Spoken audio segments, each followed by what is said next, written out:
Oh no, he's talking again. So for those of you who don't know, my bike is currently off the road. It failed its MOT, so I'm waiting to have a little bit of work done on it before I can get back to normal video production, which is why I'm here in my studio today. I can't quite believe it. It's actually sunny outside. I mean, look at that, what a lovely day. And I don't have the bike to ride in it. That makes me very sad. Anyway, so what I'm doing today is I'm going to go through my camping gear, because quite often in the videos I get questions of people asking me how I managed to fit all of it on the bike. So I'm going to retreat to the sofa and I'll show you how I do it. The reasons I thought about doing this video, because I've seen quite a lot of the other YouTubers out there making moto camping look like a thoroughly miserable experience. You know, you don't have to be sat on the wet ground eating slop. There's no reason to do that at all, and that will be a horrible experience even for me. So this is going to be my loadout, what I take with me, and how I fit it into what bags. So you can see that actually you don't need to take much and you can have a very nice time. So this is it, this is my entire camping setup. It's in 4 bags.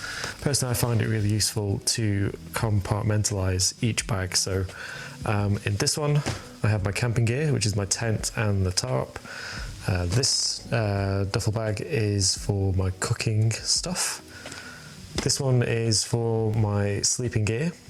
And this one is just for like campsite equipment, like my chair and stuff. But what I'm going to do, I'm going to go through each bag, I'll show you what's in them, and I'll tell you why I chose the thing that I chose for camping.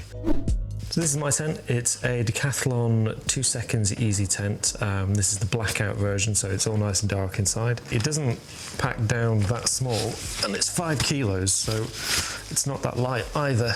But the trade-off is it is super easy to put up and take down. I bought this with the idea that if I happen to be caught out in the rain all day and I've been riding for 8 hours or something, there's going to be no more miserable experience than getting to the end of the day when I'm tired and wet and probably a bit angry at the weather, and then having to mess around with poles and basically building a tent. So I wanted something that I knew in the worst case scenario was going to be super easy just to put up and I could just jump in it. It is possibly the easiest tent to put up and take down that I've ever seen, because it's just 2 pull cords and the tent is up. One of the things that I really like about the Decathlon gear as well is they give you a bag that's actually big enough to fit the tent back into. I can't tell you the amount of times I've had a tent that looked very compact when I bought it, but trying to get it back in that original bag is all but impossible. Decathlon very thoughtfully give you a bag that's actually easy to put the tent back in the bag, and then you can compress it afterwards. And the great thing about it is it's really well built as well. I've had this for about 3 years now and I've used it quite a lot, and it's standing up to it all. It's fantastic. So the second piece of equipment that I use with my tent is my tarp. It's just a really nice homely extension to your camping area. So you know, should you get caught out in the rain, it's just a nice way of staying dry but not having to be inside the tent. I'm still working on the best method of erecting this on my own, because it is a bit of a trial putting this up with one person, but I think I've worked out that if you use the bike as a prop to stand up one leg first, and then you can go and do the other one, and then your bike's already under the tarp. So this duffel bag, this is my food bag. I like to keep all the food in one place, so that if I'm out and about, and not just when I stop to camp, but if I'm out riding, if I want to stop for a cup of tea or want to make some food, I know where it all is. It's all in one bag, and everything that I need to eat and drink is in here. So I'll show you what I've got. Right. Tool bag for my cutlery and stuff. I need a better option than that, but that's what I've got for the minute. Cup. Oh, and a light. Thingy. Cool bag. Chopping board. And a Trangia burner. From Decathlon again, just a simple cup. Also doubles as a little pot. It's got little measuring things in it. Very good, very simple. Always need a cup for a cup of teas. A light, quite useful, obviously, if you get caught out in the dark. These little Sistema cool bags are brilliant, and it's a really good size for carrying enough food for a day or two. You know, you just put either some frozen stuff in there or put a frozen pack, and that will keep everything nice and cool.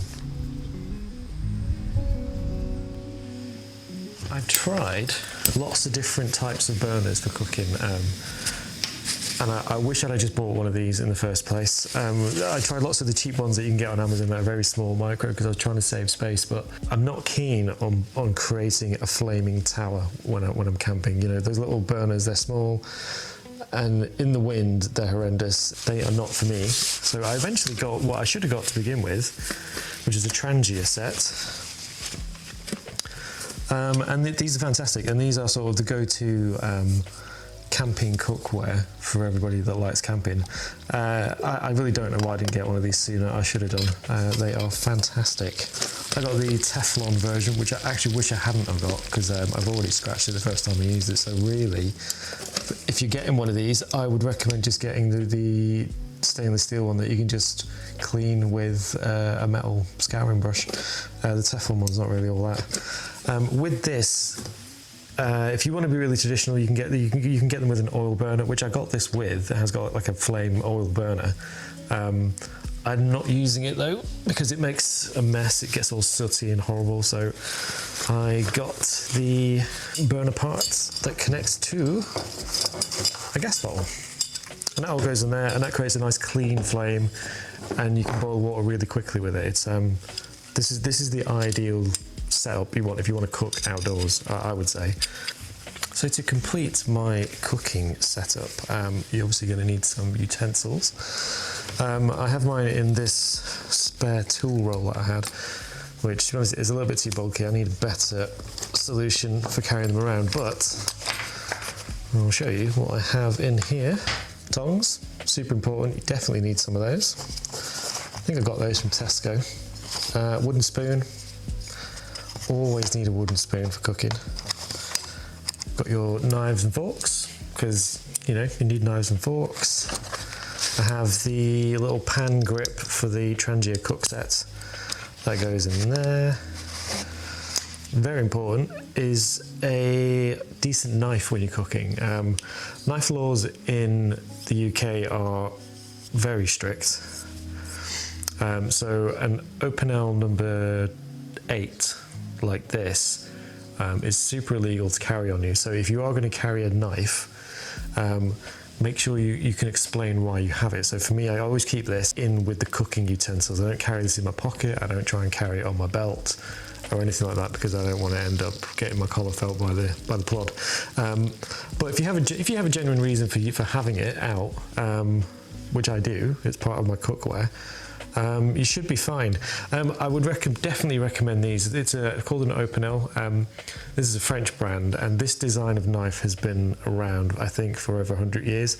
It's really simple, and it's a really good quality blade, and this will last a lifetime, and actually fairly cheap. You can get these on Amazon. You just have to prove your age whenever the guy delivers it. Really good knives, so definitely recommend them, and that will last forever. I have a little Swiss Army knife jobby, and I have this strange thing, which is my little firelight thing. I was finding with matches and lighters that I was just burning my hands all the time, so I wanted something with a little bit of reach. And the thing with this, it's rechargeable, so I don't have to worry about running out of matches and not being able to light a fire, or not being able to light my burner, because this will do it. So one of the last thing that I have inside my little cutlery set is my hip flask, which I don't keep whiskey in there. I keep fluid for the storm lantern. Speaking of my lantern, here it is. It's the, I can't pronounce this, the Furhand storm lantern. It is the original and best storm lantern you can get. This is a pain in the ass to fit anywhere in any kind of luggage or to take on a motorbike. So if you see mine, I just have it hanging off the back. I never ever do that when there's fuel in it. Obviously I always empty it before doing that, because that would be super dangerous to have this waggling off the end of your motorbike full of light fluid. Not necessary in any way for camping, but if you can find somewhere to put one of these, it just makes your camping experience just a little bit nicer. Okay, so what's in my backpack? Wherever possible, I try not to use backpacks because I find on a motorbike they kill your back. But with this, what I keep in here is my bedding, stuff inside the tent. So I have my inflatable mat, got my sleeping pillow, and my sleeping bag. Oh, and one last thing that I always forget about, but I'm always glad I have it, is a reflective floor mat, which I'll explain about that in a moment. This one is just an inflatable pillow. I'm not going to get that out because it is what it is. You blow it up and it's a pillow. This is an insulated floor mat. It's supposed to be self-inflating, but it isn't. You have to blow it up. But it's very good. It's very robust and it's very light. And probably one of the most important things that you'll buy for your camping setup is going to be your sleeping bag. I would say more than anything, do not cheap out on buying a sleeping bag. In fact, spend more money than you would be willing normally to pay, because you will, if you get stuck somewhere and the weather is bad, you will praise yourself for spending that little bit of extra cash and buying a sleeping bag that's good. So my sleeping bag is a down sleeping bag, and it's down all the way around. A lot of times with some of the cheaper sleeping bags, they'll only insulate the top part of the bag and the actual underside of it won't be insulated. And obviously, if you've ever slept in a sleeping bag, you might have the same problem as everybody else, that if you turn around a few times, the bag will get twisted up. And often you'll get the uninsulated side will move around, and then that's how you're going to get cold. So if it's a good sleeping bag, it'll have two temperature ratings on it. There's the comfortable rating and then there's the survival rating. I don't know whether they have to display two or not. I think with some of the cheaper sleeping bags, they often just show the survival rating. So you think you're buying a sleeping bag that's going to be good down to -10.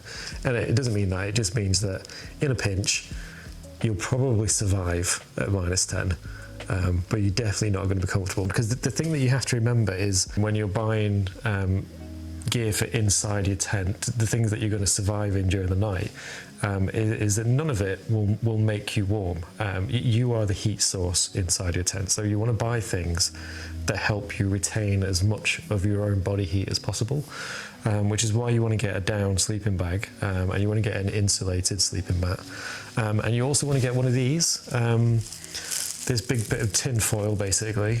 It's a little mat, and this goes underneath your sleeping mat, and you put the shiny side down, and that will stop a lot of the chill transferring from the ground up through your sleeping mat and through your sleeping bag. So these I think they're about £5 or something. They're not very much money. They're super cheap, super light, and if you're sleeping in really cold conditions, this will make all the difference. As confident as I am that I can get off and put a rain cover on the backpack, I still pack the bag to make sure that this is in the center.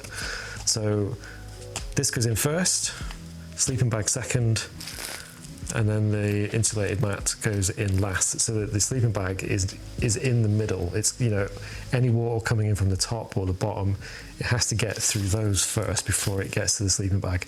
Because even then, I could probably cope with these being a bit wet, but not that. But if you pack your bags this way, like I say, you could have a nice light backpack, and you won't feel it when you're riding, and you won't get to your destination with a crippling back pain, and you'll still hopefully have all your really important stuff dry. Okay, so pannier number one. The eagle-eyed of you will know that I take 2 panniers. The reason why I haven't got both of them is the other pannier is usually full of camera equipment and some clothes. And so it's the same for the top box as well. That is usually full of camera gear. So that's, I mean, to be honest, that's another video completely. So with respect to camping stuff, I just use the one pannier, and in there, that's not meant to go in there, that's my camera case. So in this bag, I have just a few bits of extra campsite equipment. So I have my big torch. This is a Energizer torch. This is quite expensive actually, but the good thing about this is it's as bright as a car headlamp, so if it gets dark this will work, and it's also a battery pack, so I can recharge my gear off this if I need to. I have my little fire stove base thing that I can put on. They're about £12–15, possibly 20 quid even, on Amazon these days, but they're brilliant though. They don't last forever. I think mine's probably at the point where I need to replace it now. But they're just really good. If you're lucky enough to be at a campsite that lets you have a campfire, which is becoming quite rare in England these days, it's just so nice having a campfire is part of that campsite experience. But if you can find one that lets you, that's a great option, because you're not going to burn the floor. There's no risk of you setting fire to anything. It's just a nice way to have a raised fire, and well worth the money. And then the last bit of kit that I have in here is my camp chair. You can't really camp without a chair unless you want to sit on the floor, which I don't. I like to sit off the ground like a civilized human being. It's just nice sitting back and relaxing at the end of a long day's ride. So this one, again, is from Amazon. Nothing particularly special, it's just cheap, it folds down really small, and it seems quite well built. The last thing is my table. Much like the lamp, this is super awkward to find somewhere to put on the bike. It's big, not in any way designed for motorcycle camping at all. I manage with it okay on the rear rack with a few rock straps on it. It seems alright, but I quite like having a bigger table to work with, and it's just the right height for the chair as well. So these, again, you can get on Amazon. It's just a nice sized table when it's all folded out, and it's actually surprisingly light. It doesn't weigh that much. So that is it for my my motorcycle camp gear. It seems like a lot in the videos, but actually it's not really that much stuff. It's 4 bags. I really do hope some of you found that useful, particularly those of you that want to go camping that haven't done it before. If you're interested in any of the gear that I use, there will be a link in the description to an Amazon page that will have everything listed out that's available on Amazon, and it'll be the same stuff that I use. Anything that's not there is usually something that I got from Decathlon, so obviously check out their website. Some of the things that I use are out of date now. They don't have that exact item, but they'll have something equivalent that's newer, probably better. So that's it. I think with that I'm going to sign off. Hopefully the bike will be back on the road very soon so I can get back to making normal videos, but until then, stick with me and I will see you in the next one.